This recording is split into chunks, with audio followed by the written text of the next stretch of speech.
All right, folks. Welcome back. As always, on the ones and twos, we got the big man. How we doing, Big Rob? Good. How yourself, Tom? Good, man. Enjoying the weather as always. I know. It's very nice out here. Yeah, it's sneaky. It's sneaky, like muggy though. Maybe it's just hot. I don't know, but nonetheless, did you catch any of the Travelers this weekend? Oh man, you know what? It was like one of those weekends where it was all pool all weekend. I did catch a little bit here and here. I did catch most of the. I was more interested in Lexi's meltdown for the LPGA, to be honest with you. But yeah, I caught a little bit of the end. I really wasn't. It just didn't catch my attention, to be honest with you. I just think Xander and Cantlay play so slow that it just I lost all interest in it.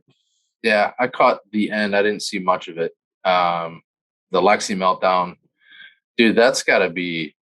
It's obviously a mental thing for her, like especially majors, short putts, like. Yeah. And then I don't know if this is true or not. I saw somebody kind of bagging her on Twitter, basically saying like she's the Brooks of the LPGA with just kind of like how her attitude changes depending on how she plays. I'm like, dude, she's human. When you play bad, are you in a great mood? Like, do you always want to talk about, your shitty round? No. Right. And, I get it. It's got to be hard for her. What is this, like the second or third time? It's the second time in like the last year. Yeah. It was really, I turned it on because it was gotten so early, right? It was done by 4:00. So that was the nice part. And then started going back and forth to the Travelers. But yeah, it was just like, to see her miss those putts, because that's like what we do, right? Or at least I do sometimes, where it's like you're just out of body experience and you push it right, or you get the mental game going and like, oh crap, hand shaking. But yeah, I felt terrible for her. Yeah. Speaking of meltdowns, I mean, another meltdown. Our guy, my guy at least, Thigala, again, man, he did get super unlucky with that lie. I don't know what shot he was trying to play from there. Bad swing, but nonetheless, the guy got screwed at the waste management on 17. Yep. Kind of gets that shit lie. Yeah. And then the lip out bogey, like I felt bad. Yeah. I mean, that had to be more crushing than the waste management, I would assume. Well, yeah. I mean, that sand shot, that was, I know that's what you're referring to. It was just like, what were you trying to do? Like, I think he was trying to go for it. No, yeah. But like, Andy and Brendan Shotgun and Star brought up, it's like, pitch it out. You still have a pitching wedge in. Right. Worse, you make bogey, and then because, who's to say if you made bogey that Xander would have birdied the 18, type deal thing. Right. It's a whole different mentality when you see that happen. So yeah, that lip out was crazy though too. Well, speaking of seeing that happen, that's exactly what Xander saw in front of him. And then he throws a dart to 10 feet and then two putts for a 2-point or a 2-stroke victory. Like, I mean, he couldn't have been gifted a better tournament. I got a lot of Hideki vibes off of Tahi. I'm saying his name wrong, but with like all his crazy one-handed swings this weekend and like over exaggeration, but then they ended up good. It was just like, okay, come on, guy. Yeah, the guy. Are you bagging Thigala right now? Well, no, I don't mean to be, but it was like, I know some of them are like very exaggerated, and then he's 15, 20 feet from the pin. It's like, okay. I do know what you're talking about, and I will agree with you. I hate when guys do that. Like JT's known for it. Even Rory, that's probably where he picked it up, where they hit this like dramatic, club toss kind of like pouting. Yeah. If you're going to do it, just fucking throw your club. Or how he lines up. I think it's interesting how he lines up his club, right? He puts it past the ball and he brings it back type deal thing. Yeah. But no, I like him. I hope he does win. I felt bad, but then I checked to see what he made, and he made over like $700,000. So it's like, Yeah, but you'd like to see him get his first PGA Tour victory. Speaking of golf, Rob, did you play any golf this weekend? I wasn't planning on it, but Sunday morning I couldn't sleep. I woke up, I think about, at 5:00 or so. And I live right by Village Greens of Woodridge, which is, it's more of a outing course, but it's the Park District course. So I went over there and got on there, was like the first person on the course at, I don't know, like 5:30, 5:40, $15 to walk. It was great. It was like serenity, like a golf mecca where the sunrise is coming up, just very peaceful. It was great. Played a couple balls on a couple holes, just working on some things. So yeah, I got that in for fun. That felt great. That to me, like stuff like around like that changes your mood, right? Makes you get back into loving golf, or makes your rest of your day that much better, type I deal. was gonna say, you were probably driving home like, man, I do have it pretty good. Yeah, right. Exactly. Right. Extra thankful. Yeah, right. No, yeah. It was almost like it was our version of like Sunday morning mass, right? It just like felt, it was good. So no one was out there. And then I was laughing because when I finished up, the first tee is like groups upon groups. It almost felt like when we were at Silver Lakes the other weekend. Yeah. I'm just sitting there laughing my ass off. Like, man, you guys got like 5-6 hour rounds type deal thing. Was anybody even behind you at that time? No, I flew. Yeah, I did. I went off, and then it was funny because I'm like 5 minutes from the course. So I pulled in the parking lot, and I think I was like maybe the first car in there, maybe another car. The guy was getting out, setting up his push cart, but he was taking his time. So I just like went straight to the clubhouse and like, yeah, go ahead. And yeah, like I said, I didn't see anybody behind me. I didn't see anybody in front of me. So it was nice. Nice. I got out as well. Well, not this weekend. I got out yesterday, which is pretty much my Sunday. So played a practice round at Old Oak. I'm hoping, because we've discussed this, but I'm hoping, because I've done this twice. Well, this would be my third time. Sure. I've played 2 practice rounds and never got in my official round. So I'm hoping this breaks that whole trend. How'd it go? Good. Yeah. Yeah. Old Oak was in great shape besides the greens. The greens were very chopped up, beat up. Really? Yeah, super disappointing because those greens are usually in pretty good shape. Like, are you talking about like ball marks, old ball marks? Yeah, ball marks. Oh. That's hence where my tweet came from today. I was thinking about it. Yeah, I mean they still rolled nice, like when they weren't chewed up, but there was a couple holes. Yeah. And then it just got me thinking again. I'm like, dude, these places are so understaffed for the amount of play that they're allowing. They're obviously all overplayed, right? Yeah. So if you can't find additional staff, I mean, you're not adding anything to the course by just, having your maintenance crew in over their head trying to, obviously those guys can't spend 30 minutes a hole fixing ball mark, right? I just don't get why courses don't start, a little volunteer group. Sure. In maybe have an AM and a PM, maybe 2-3 hours max at different holes fixing ball marks. Yeah. Boom, you can come back whenever you want. Maybe give them 2 rounds for free. What is that to the course? I mean, that's nothing to them. Yeah, I mean, when me and Vince worked at Pawpaw, for a Ranger, and they made us have that contraption on our cart. Yeah. We had to get off and do it, or like, I think I started working there when I was like 10. And that was our jobs, the cans and the ball marks, type deal thing. Yeah. But going back, so even after the round, I was talking to a couple of the guys from work I played with. I'm like, man, I wish I lived closer to this place. Their practice facility is awesome. Mm-hmm. I mean, they got a little short par 3 with like an actual tee box that I kind of never knew about until yesterday when I like just turned around. I never really noticed it. And then they have, the short chipping green, 2 putting, practice greens. I mean, their practice just in general, the grounds there are awesome. Wait, they have a par 3? Yeah, dude. So, when you pull in the lot. Yeah.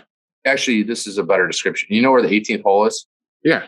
So picture the 18th green and picture you're walking up. Oh, behind it. Yeah. And picture you not stopping. Yeah. Okay. Yeah. They have like a little tee box there. No shit. Maybe I just never recognized the tee box. I think that's what it is. Okay. But yeah, then they have their short game area where, you could pitch up to probably at least 70 yards. Mm-hmm. All of the greens are super nice, the practice greens. And then the range is pretty sweet. All in all, I've said this last podcast, even with their beat up greens, which I hope they do something this week. Maybe the rain helped a little bit. It still stays in my top 5 around here. I just, for whatever reason, the course is so fun. I literally hit, I think besides my 5-iron, I hit every club in the back. Yeah. Yeah. So it was a good round. Pretty peaceful round. I played by my, I was no club throws. No, I was on my own. We had a threesome. My 2 work buddies were together. But it was kind of one of those like where I couldn't get comfortable. Well, I don't know how to say it because I was with work guys, right? Yeah. So I kind of had to, not behave. Yeah. I was going to say not be a dick, but behave is probably a better word. Yeah. But also I was a little bit more focused, right? So like, obviously I wanted to play well. Dude had here's the other thing too. The bunkers. So the greens and the bunkers were unplayable. Really? Concrete with just like, no soft sand. Like you have to like interrupt, but and it was crunching. We played in DSL's golf outing at Glen Eagles last Wednesday. Yeah. Dude, obviously they haven't done anything, right? Because DSL's outing was their last outing. They close for good next week. Yeah. The bunkers, literally just grass. Grass and weeds, dude. Growing through everything. I was like, we started on the par 3 on the white course. I think it was hole 7. Yeah. And you just look into bunkers right away. It's like they just have not give a fuck, which I understand, right? Yeah, right. All they're going to do is outings there, and they're shut down next week for good. And especially if this is the last outing, nothing raked, literally bushels of weeds and grass in every single bunker. It was crazy. But anyways, go ahead. Sorry. No, it's disappointing because the Old Oak's not a dog track. Sure. And it wasn't just like, oh, they didn't water them today. Like with the heat, I would have guessed they watered them last week.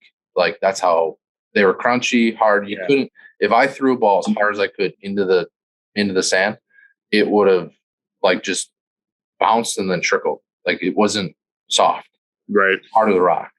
So virtually when you're in the sand, you kind of just had to like make of it. But yeah, besides that, the tee boxes were fine. Everything else is fine. The fairways were mint. Yeah. The course it was lush. I mean, it was playing pretty quick, the greens. Overall, I mean, I still had a blast. I love that place. But yeah, I mean, did you get all 18 in? Yeah, we teed off at 410 too. We probably finished up at like, I would say 8. Okay. Yeah, we played pretty quick. Pace was pretty good up until probably like 15. We got stuck behind some bozos, but other than that, like it was beautiful. Again, I just think I rode off Twilight Golf too soon. I mean, right. The last 2 times I've played it, I've had the same feeling. Like, man, this is really peaceful and calm, and like, sure.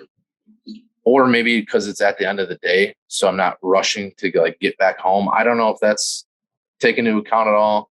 But yeah, overall, good weekend. I have some golf coming up next weekend, or this weekend actually. So I think I'm jumping back on the horse where I'm playing like 2 times a week. There you go. Yeah, I told it. We'll see if that happens. But I told my wife last night, I'm like, I just need to play more. I need to either that, or I need to go to the range at least like once or twice a week for like an hour and get more swings in. But yeah, Sunday I'm playing Rav with my cousins, and then Monday I'm playing Old Oak for my official tentatively. Oh, nice. Yeah. So how about you? Do you have anything coming up this weekend? Well, we're playing Bowes Creek Thursday morning, which I'm pretty pumped for. Oh, yeah. Seeing that we got to be in by Friday. But yeah, so excited about that. Saw a lot of people over the weekend post on that Chicago Golfers about playing Bowes Creek and the shape and everything. So, and the pictures look pretty good. Yeah. So excited about that. And then we're heading up to Lake Michigan, so to our cottage. So I don't think I'm going to bring the clubs because I think I'm just gonna. I don't want to. I would. You don't ever write it off. At least bring him. You might wake up again at 4:30 and be like, "Hey, I want to go play 9 at Beaches." Yeah, right. Or yeah, just go to Pawpaw. So we'll see. We'll make room, I guess, in the car for those. And then but that's the plans right now. Bo's this Thursday, and then see what happens next week. Strap him on the hood. Yeah, she might unstrap him on purpose as I'm taking off, though. Right. Other golf news, Rob. We have big news on the PGA Tour / the DP World Tour / Live. I mean, a lot happening. A lot. Do you ever remember golf being like this big in the news? Not like this. No, I mean, obviously Tiger coming back, stuff like that. But this has just been like nonstop. Like you think it's going to slow down a little bit, and then it picks right back up. And when it picks right back up, it's even more than the previous time. The waves are pretty big. So, and don't get me wrong, we're not talking global news here. Like in the golf community, sure, yeah, right. It's been crazy, man. I don't even know what to think of all of it. I think what the PGA Tour and the DP World Tour did, I think that is definitely going to help. Obviously, this is all in response to Live, right? Oh, yeah. It's just sad that it took this in order for this to happen. So, you got what happened. Hold on. In some regards, are we giving a tip of the cap to Phil? Sorry about that. I guess. I mean, he's the one that stepped out front and started the whole thing, right? And then it's probably good that he went away for like 4 months and then came back. I mean, look what's happening. I mean, trust me, I'm not giving him full credit. Yeah. But again, look at all of these things happening in terms of purse money and the schedule, and now we're partnering with the DP World Tour. Like the PGA Tour has to feel some type of threat. Yeah. From the Live Tour. But anyways, what that consists of is the top 10 DP World Tour players. Well, first of all, they signed a 13-year deal, right, with PGA. Yeah, extended it. And it's going to be a feeder. Mm-hmm. And the top. Well, he doesn't want it to be a feeder. That's the one thing that he kept on pushing today. DPT World Tour. What's his? I always forget his name. But that was his article today about they're not a feeder into. I mean, they're their own tour, which kind of like sure, but sure, Mr. No, I get it. Yeah, sure, Mr. President. But essentially, the PGA Tour is taking your 10 best guys. Yeah. So 10 best guys, top players, earn their card. Yep. Out of the PGA Tour, and then in addition to that, the PGA Tour added to that by allowing now the top 30 KFT players to earn their PGA Tour card, and that's up 5 from 25, previously. Yep. And then as well as the top 5 Q School players, whether that's tied or not, to earn their card as well. So, I mean, they're doing everything they can. And then what was the 2 or 3 events? Is it DP World Tour or is it the Corn Ferry that they're doing like elite 2 or 3 events that each person, the winner's going to take like 1.5 million home or something like that too, they said. I didn't see that. Yeah. I'm not sure if it's I don't know if it's the KFT or if it's the DP, but that's smart. That's awesome. I didn't know about that. Yeah, it was it was part of that article I was reading about how, they're not a feeder tour type deal thing. It was all like, that's where it's like, it gets all confusing, right? Because there's all this information, especially on Twitter, just all pushing out and everybody's tweeting this, tweeting that, trying to read all these articles and catch up. And it's just like crazy. Right. I guess my question is like, how they signed that, number 2 amateur from Oklahoma State? Yeah. Yeah. Like, what does that do since he has not taken money or anything like that for, with the PGA? I was confused about that. Like, since he hasn't played on the PGA, hasn't taken any money, and he's straight, does that, if he leaves Live, can he try to qualify for the PGA? Or is that like, that was the one thing I was confused about. Yeah, I get what you're saying. So versus a player who was already on the PGA Tour leaving and then, not being allowed back. I would think, at some point, whether it spends a while in the court system, I don't see how that could happen. Them resigning, that's a little bit different. I could kind of see the PGA Tour stance on that. But if you had a guy who essentially never was an employment or employer of said employer, and then, has another job, why can't he go work for said employer in the future? I don't know. That's a good question. I'll have to do my due diligence and get back to you on that one. Speaking about the live, are you going to share with everybody your news? My live news. So yes, I'm going to. But it gets a little complicated. So dating back to last week's pod, I heard back from the live representatives, and I was officially brought on. Well, not yet. They have to do a background check. I spit out my water when you sent me that email text. Really? Yeah. So I received confirmation that I indeed have been assigned to the committee of volunteers under the supply distribution committee. Now I have to send a background check and blah, blah, blah. I even have to go to some type of open registration and sit there and probably learn safety and blah, blah, blah. Anyways, dude, this has now turned into like a week job where I'm not getting paid. I also have a job. So like, I'm sitting here, I'm like, I'm not going to be able to go to this thing. It's crazy that they make you go through all those hoops, especially with like we were talking about. I think I saw on Twitter they're still looking for like 500 volunteers for Portland this week. Yeah. So it's just like, Yeah, I think that probably the whole volunteers thing, I'm sure that was like the least of their worries at the time, but now it's creeping up on them. And yeah, I mean, you do need people to run events. And I wonder if the PGA Tour has reached out to like any of their, main volunteers and said, hey, listen, you don't volunteer in these events, let them starve. I'm sure they could probably get people, but again, like even you have to have some kind of vetting process. You can't just here's a shirt, man. Yeah, come on and be a marshal. Drive so and so here to there. Yeah, so I mean I get that part, but yeah, it's cool. I'm hoping I can make a day. Maybe even if I tell them like, yeah, I'll be there all 4 days, and then just knowingly only be there for one day. Yeah. Whatever. But yeah, that was an interesting email. I was pumped to get that. I'm going to see what I could do to make it, for at least a day. Sure. I'm going to respond back to this day. Like, hey, is there any way to like bypass? I'll do the background check and everything like that. But like, is there any way you could just send me like a PDF of like the registration that I need to be at? Yeah. And then I'll just see, in September or whenever it is. Right. So yeah, good news. Also good news, Rob. We have the Southside Tour PGA champion, Mr. Brian, aka Bubba Hogan, on the show tonight. So he will join us. We're going to walk through his impressive round at the Belmore Woods Country Club there for the PGA Championship. Okay. Yeah. So we will we'll see him shortly here.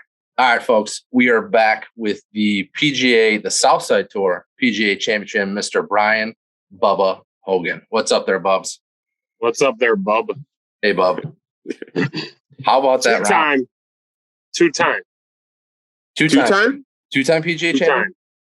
Back-to-back years? No. I went with DK and Barn at Oak Forest. The Forest Preserve in Oak Forest. Oh, George Dunn? George Dunn. Yeah. Was that the PGA 2 years ago?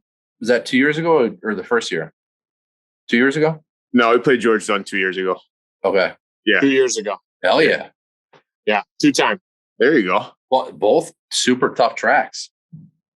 You came out firing, Bub. I'm going to pull up your card here because it's impressive. So, you want me to walk you through it?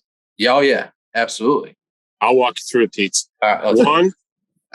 One, I go left. Yeah. And my miss isn't left. No. I'm left, but I'm fine. I'm where me, you, Rohican, and Murph were.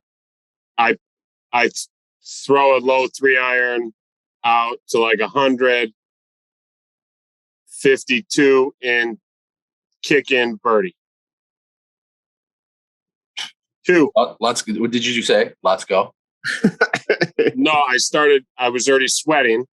Me and Barnes got me walking out at Balmoral, 6:40 in the morning, 180% humidity. And I'm already carrying or pushing. Thinking, I'm like, we're the first two guys on the course. We're the first two guys on the course by an hour. Were you carrying or pushing? Carrying. Oh, I made that mistake at that last week too at Klein Creek. I feel you, man. Balmoral. Dude, I don't mind walking, but it's just, we could have taken two separate carts. We would have been done in an hour and 15 minutes. Balmoral is like probably at the very end of the list of courses you want to walk and carry at the least. Yeah, it was, well, I guess it's a good thing. I guess I got to walk when I play next. Yeah. Yeah. You guys always walk, but yeah.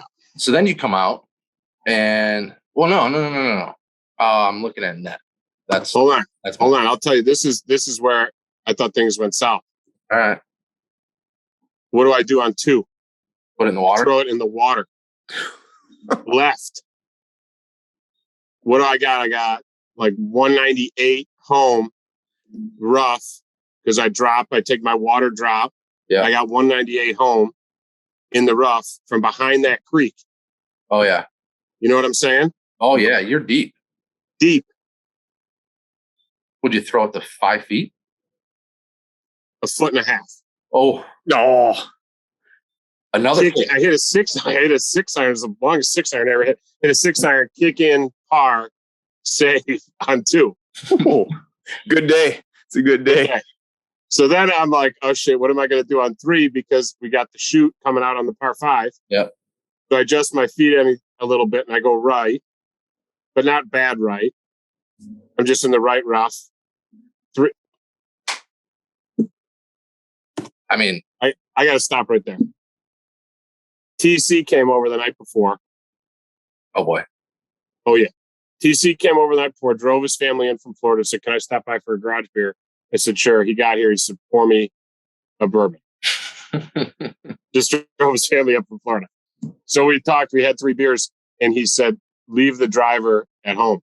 So I left the driver at home. I only brought a 3-wood. Really? Oh, yeah, shit. I only had a 3-wood all day.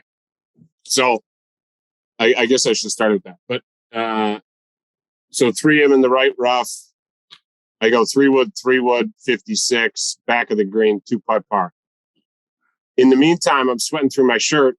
So I leave my bag where I'm going to hit my next 3-wood coming up 4. Yeah. Mm-hmm. I hit like a I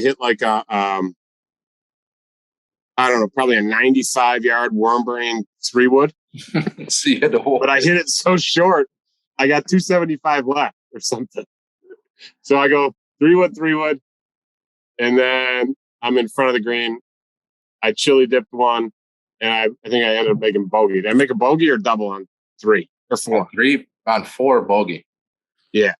And then par 5, par 6. 4 is one of the sneakiest greens around. I know. It's so hard. It had nothing to do with the green for me, though, because I chili dipped 1. Especially when that pin is like front middle. You can't hold anything up there. It was front left. No, it was front middle-ish. That's even worse. Yeah, that's even tougher. Yeah. So then you go to the par 3. What was that playing? 190-ish? Yeah, but it never feels like 190 to me. It feels like 210. Yeah, I was going to hit high Baroni, but I hit 3 or 4 iron maybe. Yeah. Short left, chipped it up. Me and Barn both had tap-in pars. So you're 1 over through 6. Or no, you're even through 6. You got to be feeling good. Oh, I'm even through 5. Yeah, even through 5. I'm even through 5. Then you par 6. Hold on. Then we get to 6, and I'm dying. And there's no water in the fucking water fountain. No, you didn't bring a jug or anything? I'm 2 in. I'm already 2 water bottles in. Oh, boy. I'm telling you, it's 200% humidity out. So there's no water on 6, and 6 isn't. I'm usually up far right, and yeah. I've got like 250 in. Yeah, I hit a perfect 3-wood. I had like 150 home, like maybe one. I think I had 9 iron, maybe like 135 home. Did you play it out over those trees? Just a small cut right over those trees. Yeah. And then 9-iron, just short of the green. I think I putted for par. So then we go to 7. The big dog. Big dog. I'm in the right bunker. I'm in the bunker on the right, but that's a good miss for me there. Yeah. 3-iron down, sitting right next to this 3-iron sitting right. I'm right next to the red stick, the 100-yard stick. Yeah.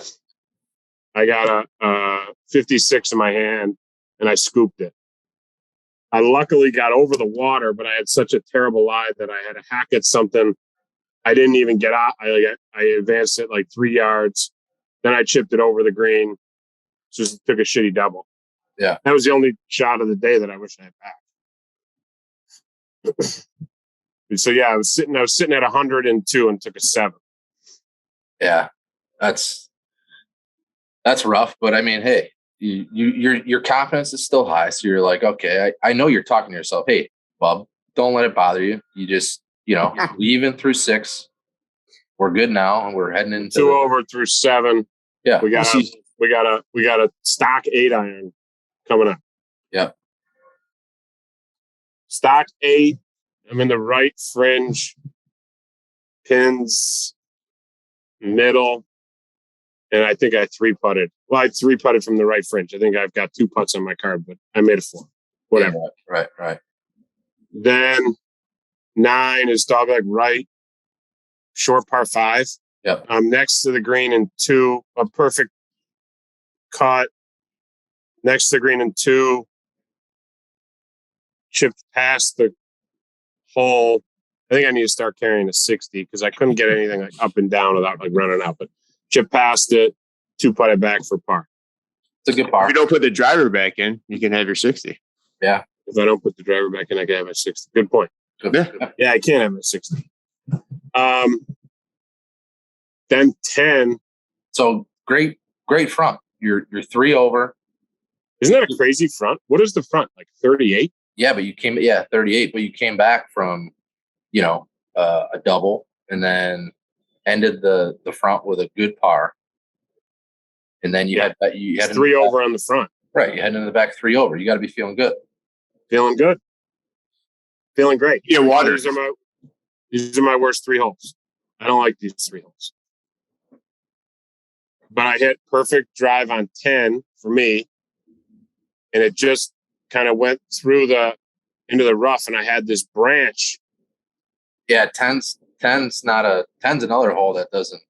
Dude, but I had a good number. I had like 156 or something left. Like I hit a good 3-wood. Yeah. Mm-hmm. I'm just saying, like your eye, that doesn't suit your eye. No.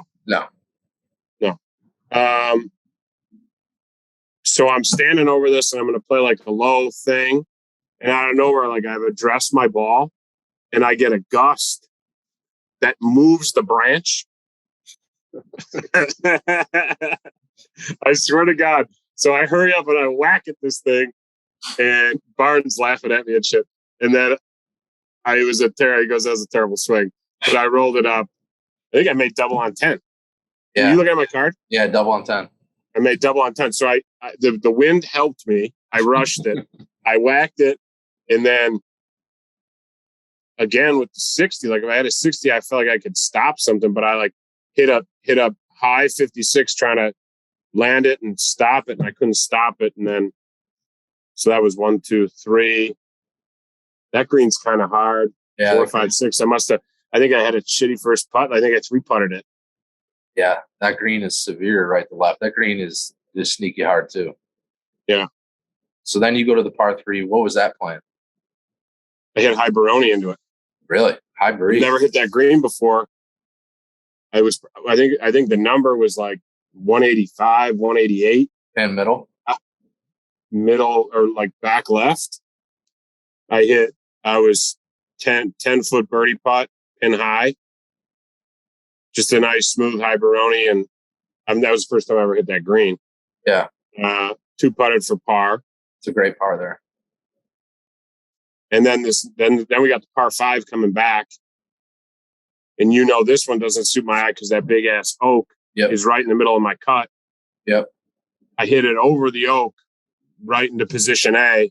I'm like next to that bunker on the right, but it's not go zone for me because the green's protected on the left. Right. So I hit 6-iron down to like 40 yards away, chipped up back behind the hole, and 3 jacks for bogey. Was the pin like front left, like short left? That pin's insane. Short left, right over the bunker, short left, and I'm high. Yeah. I'm high left. Probably just did it. That putt coming down was insane. After I put it out, I went back up and looked at it again, and I was off on my line by probably 10 feet of where I should have putted it. And I still couldn't see it from below the hole. That green's crazy fast from front to back. Yeah, it was insane. And you go to 13, long par. 13. Yeah. Yeah, high Baroni. High Baroni, right rough. What did I make, a 4 or 5? You made a 4. No, you made a double. 5. I made a double. Yeah, I was looking. I had a shitty chip. 3 went past the hole, 4 missed coming back, tap in for 5. It's a tough. I felt like I hit a freaking good shot. I felt like I hit the same shot that I hit 2 holes ago on that par 3. Dude, I would argue between those 2 par 3s, I bet you, if I had to guess, if you par both of those, you're taking at least 2.5 strokes from the field, if not more. Yeah. I mean, those are 2 really hard par 3s for just the average Joe. Mm-hmm. Yeah. Super hard. So then you go to the drivable. So I guess now that I'm sitting here talking about it, I guess there's a couple of shots. Like I'm sitting here and I'm like, dude, I don't think I could have done better than an 82, which I still probably don't, but there's a couple of putts in there that, oh yeah, whatever.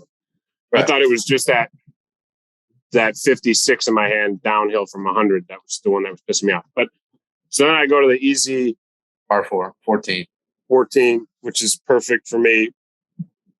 Yeah. Hit it out there. I'm like 70 out. I got an uphill putt. I just lipped it and then tap in par. And then finally on the walk to 15, the cart kid was filling up the water jug. Because I had asked Barn for some of his water. Barn wasn't too happy about that. No, he's like, Barn was letting me take as much as I wanted. Of course he was. Barnesteros. Yeah. Seven Barnesteros. Then you go on a run here. You go on a 3-streak turkey par train. So then you go to 15 short. Well, no. Yeah, you go to I 15. Made par on 14. Right. 15, 16. Correct. You go to 15. 15's again, I think probably one of the toughest holes there. That approach in, unless you smoke it, and well, I'm anxious to hear what you did here because you only have 3 wood. Dude, what was your approach in on that hole? Pounded 3 wood. I had 190 left with a flyer lie out of the right rough. Right. Like first cut. I mean, that approach in is never dug in with a 7-iron and hit the longest 7-iron in my life. Flew it over that bunker, landed on the green high, and I was in the back fringe. 2-putt and get out of there. I don't think I putted down that hill. I think I chipped it to like 10 feet, maybe 8 feet, and I putted back up the hill and made a putt. Nice. There you go. Yeah, that was that 7-iron that I hit from like 190 was the farthest I've ever hit it. Dude, that approach in, I don't think I've ever had less than 160, if that. Yeah. It's always, it plays up and then you have the bunkers. That approach in for whatever reason is tough. I didn't have the good angle. Yeah, I had to go over the tree on the right. Right. So then you get to the par 3. What was this one playing? 6-iron, like 183 or something. Yeah. I hit a 6-iron into it. Pin was like back middle. Pin was like back middle. I was on the green. It was like middle right. And then I 2-putted. But I got cocky here. I left my bag. Oh boy. I left my bag where I was going to hit my drive on 17. Yeah. Because I just pounded 3-wood wherever I wanted all day. So I left my bag in it like up near that green, 17 green, right off of 16T or right off of 16T. Yeah. And just carried a putter and a 3-wood with me. So I hit it far right, like 8. I tee off on 17. I'm an 18 rough, but it's still a short, easy hole. There's no trees anymore. So I have like 8 iron in, less than that. I have wedge in. I'm like 125 in from 18's rough. And I put it, that green was hard as a rock, probably coming out of the rough, but I put it, it like bounced like a basketball court and went to the back of the green with a wedge. And then I'm on the lip, the collar, and I 3-putted from there. Yeah. Because I was thinking that I could have broke 80, I think, at this point, but I hadn't added it up. I added it up in my head. So I 3-putted from the fringe on a pretty flat putt, to be honest with you. I guess I wish I had that back too. Yeah. Because do I got 3 jack or two on my card? I'm not looking at your actual. I'm looking at your LBK. It doesn't matter. I don't know if I gave myself 3 putts or 2 putts. It was just because I was on the friggin' fringe. Yeah. And then 18. So after you finish 16 and you just want a birdie train there, 3 pars in a row, are you at any point thinking about, what your net score will be or points or anything like that? Or are you just playing? Nah, dude. Were you thinking about score at least? No, I stopped adding my score up like 2 years ago in your league, because when you're playing good and you start adding your score up and you start doing backwards math in your head, then you make 2 triples in a row and everything goes to shit. Right. I mean, do you remember when I was texting you guys? I was up there. I was like 5 over through 16. And then I took like a 12. That's why I don't look at my phone, man. I can't focus on multiple things. Yeah. So then it was like 17 green. Barnes like, hey man, or maybe it was 17 T. Barnes like, hey man, let's get 2 pars here and you're going to post a number. I said, yeah, I know. And then I think I made 2 bogeys. Yeah. Bogey to finish. I mean, 18's tough. It's the number 4 handicap in that place. 18, I didn't get a ton on my drive, but I was in the middle of the fairway. And then I was right at like kind of like the base of the hill. Yeah. Coming up to the green. And then I rushed that chip. Like Barn was still walking up behind me. Like, I don't know why I rushed it. Yeah. I was just trying to get it up on there and get the fuck out of there so I didn't have to think about it anymore. And then I rushed that chip before Barn even got to his ball. And then that was 3. Then I chipped 4 to tap in. So tapped in 5. Yeah. I mean, hey. I'm not mad at it. Yeah, right. I was gonna say, it could be a triple or, I think the thing is I had 0 expectations. It was my second round of the year. Really? 0 expectations. I could have gone out there and shot 110. Yeah, right. Right. Probably playing super free, super loose, like you said. Not expecting. I was just worried about, not having to call an ambulance. Yeah. Right. Well, great playing, great shooting, tough course. I mean, we talked about earlier that and George Dunn for two majors in your pocket, 4 years in, that's a pretty good, it's a pretty good stat to have there, Bob. I think I'm going to be, I mean, I keep this trajectory. I might be in the Hall of Fame in this thing. Right. How many 2-time major winners are there? Honestly, probably, maybe 1. If there's, let's say this, I could probably count them on 1 hand, if that many. So you're sitting pretty much jump up with 10, 15 points. So basically it's like you played in all the events. Mm-hmm. So that's gonna help you out, but big time. Oh yeah. But no, we appreciate you coming on and walking us through your card. We enjoyed it as always. So thank you again. Your 2022 Southside Tour PGA champion, Mr. Brian Hogan. Thanks for having me. Well done. No problem. All right, folks, we are back. And what great insight from the PGA champion, Mr. Brian Hogan, giving us a little hole-by-hole action Great to hear, man. I love when stories like that happen. Like I said, Brian just had their second child not too long ago, maybe 2 months ago. So I know he has been playing a lot. To go out for your first round, your first official CGT round, but your second round this year. I mean, Rob, can you imagine if you only played 2 rounds this year so far? Sometimes I wish I did. Yeah, right. Yeah, but like you said though, like when you go out there with zero expectations, right? You kind of usually play your best. And I always, say when you walk, I think you play the best. So, but not in 100-degree weather though. But, right. I mean, what an absolute wild man move too, especially at Balmoral, a long course to leave your driver at home and then play 3-wood all day. Like, I love that. Yeah. I mean, sometimes I wish I do that myself, Right. It makes life easier. You know what else I love, Rob? What's that? Our Book It with T picks. Dude. He's 5. Dude. He's 5 for his last 7. He hit Xander, obviously, this past weekend. 22-1. So we're going to jump right into the John Deere Book It with T picks. Who do you like this week, Rob? To be honest with you, I like Hardy. I went through the list today just to see on there, which, by the way, like it's kind of depressing to see the field, like, I mean, I know it's the John Deere, but still just to see like, some of these names that, probably have silly exemptions that get on there, type deal thing. But going through the list, I like how Nick Hardy's been playing. We've talked about that. So he's up there for me for sure. Yeah. His numbers significantly dropped from last term. Last term he was like 200-1. Now he's like 40-1, 45-1. He's been playing great golf. Yeah, I enjoy like again, John Deere Classic, but I enjoy this one because of the sheer fact of like not usually, but sometimes, the winner isn't in the Open, right? He gets to get on the jet and go to the Open because that was like speed, right? Right. I remember that when he chipped it in and he beat Zach Johnson, and then he just had to get right on a plane and fly out for the Open. I always thought that was cool. That's super cool. I mean, that's life-changing right there. Mm-hmm.